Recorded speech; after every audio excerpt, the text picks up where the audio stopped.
غرباء غرباء غرباء غرباء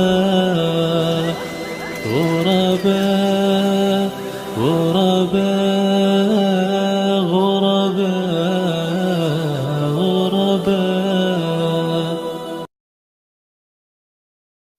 اب ام المومنین سیدہ حفصہ رضی اللہ عنہا کا تذکرہ سنیں. آپ کے والد کا نام سیدنا عمر بن خطاب رضی اللہ عنہ اور والدہ کا نام زینب بنت مزعون تھا. آپ سیدنا عبداللہ بن عمر رضی اللہ عنہ کی بڑی اور حقیقی بہن تھی. اعلان نبوت سے 5 سال پہلے مکے میں پیدا ہوئی. جوان ہونے پر خنیس بن حذافہ سہمی رضی اللہ عنہ سے نکاح ہوا. دونوں بڑے اچھے طریقے سے زندگی بسر کرتے رہے. آپ اپنے ماں باپ کے ساتھ ہی اسلام لائیں. آپ کے پہلے شوہر خنیس رضی اللہ عنہ بھی مسلمان تھے. آپ نے اپنے شوہر کے ساتھ مدینے کی طرف ہجرت فرمائی. 2 ہجری میں غزوہ بدر ہوا. اس لڑائی میں خنیس رضی اللہ عنہ کو ایسے زخم آئے کہ جام شہادت نوش فرمایا. بیٹی کے بیوہ ہونے پر سیدنا عمر رضی اللہ عنہ کو ان کے نکاح کی فکر ہوئی. ایسے میں نبی کریم صلی اللہ علیہ وسلم نے خود سیدہ حفصہ رضی اللہ عنہا سے نکاح کی پیشکش کی. یہ نکاح 2 ہجری میں ہوا. ایک قول یہ بھی ہے کہ غزوہ احد کے بعد ہوا. نکاح کے بعد آپ حرم نبوت میں رہنے لگیں.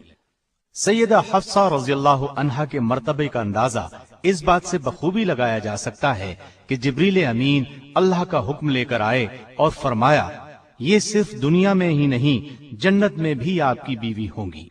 سیدہ حفصہ رضی اللہ عنہا نے شعبان سن 45 ہجری میں انتقال فرمایا.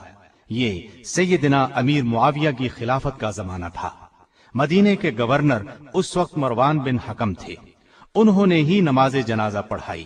جنازے کو کندھا بھی دیا. سیدنا ابو ہریرہ رضی اللہ عنہ جنازے کو قبر تک لے گئے. ان کے بھائی عبداللہ بن عمر اور عبداللہ بن عمر کے بیٹوں عاصم، سالم، عبداللہ اور حمزہ نے قبر میں اتارا. وفات کے وقت ان کی عمر 60 سال تھی. سن وفات میں کچھ قول اور بھی ہیں. غابہ میں ان کی کچھ جائیداد بھی تھی. وفات سے پہلے اپنے بھائی عبداللہ بن عمر رضی اللہ عنہ کو بلا کر وصیت کی کہ اس زمین کو صدقہ کر دینا. نہایت فضل اور کمال کی مالک تھی.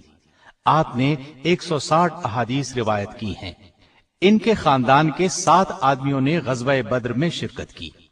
وہ 7 افراد یہ ہیں: والد چچا زاد، شوہر خنیس، 3 ماموں عثمان بن مزعون، عبداللہ بن مزعون اور قدامہ بن مزعون، اور ان کے ماموں کے بیٹے صائب بن عثمان.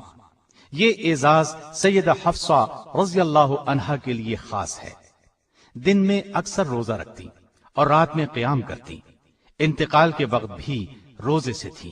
اللہ تعالیٰ کی ان پر ہزار رحمتیں ہوں.